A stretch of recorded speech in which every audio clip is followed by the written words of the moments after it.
Are you ready to make some fruity puppy cousin? So are we! Let's go! Welcome to Flashtown on the slopes of Kīlauea Volcano on Big Island, Hawaii. Aloha! Welcome to Flashtown! We need the freshest fruit on the planet. So we pick it ourselves. We get our ice cream beans from Rooster Island.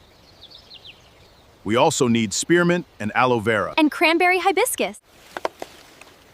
Papaya contains the enzyme papain, but we have to get it out first. Time to rupture some plant cells. Ice crystals grow, pull water out of plant cells, and puncture the cell walls and membranes. The secret behind Fruity Puppy is that the fruit is processed on the same farm it's grown on.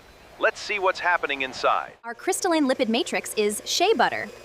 Mango butter, cocoa butter. And coconut oil.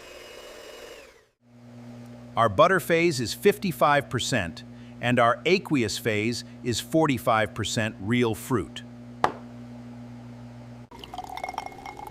Then we hit it with a little probiotic preservative. Almost ready.